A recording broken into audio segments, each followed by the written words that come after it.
ఓం శ్రీ గురుభ్యో నమః. అందరికీ నమస్కారం అండి. ఈరోజు మనం ఉత్తరాఖండ 101వ భాగం తెలుసుకుందాం. ముందుగా గణేశ ప్రార్థన. శుక్లాంబరధరం విష్ణుం శశివర్ణం చతుర్భుజం ప్రసన్నవదనం ఛాయేత్ సర్వవిఘ్నోపశాంతయే.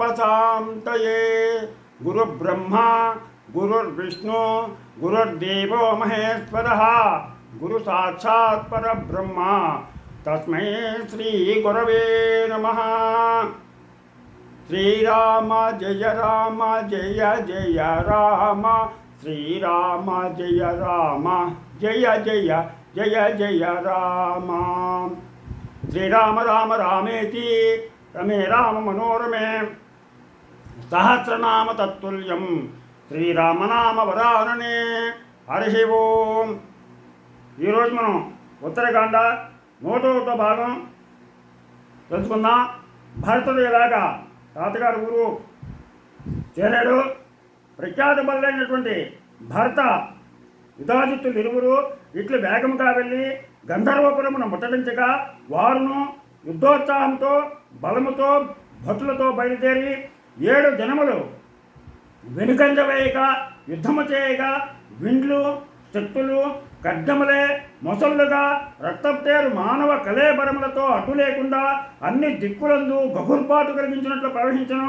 ఆ ధూర్తులు తాటిలేని శౌర్య బలములతో తరియగినట్లు పోరుతుండగా ఆ విరోధులను పౌరుషమును చూచి భరతుడు వీరులను మార్చను కాక అని దారుణమైన సంవర్తమును పేరుగల యముని మహాస్త్రమును రోషముతో మండుతున్న ఆకృతి కలవాడై శత్రువుల మోకలపై వేయగా అది ప్రళయ కాలకృపాల వంటి ఆయుధ సమూహములను గురియగా కోలాహలములు చేయుచు విరోధి సైన్యములను 3 కోట్లను ఒక్క క్షణములో మార్చివేసెను.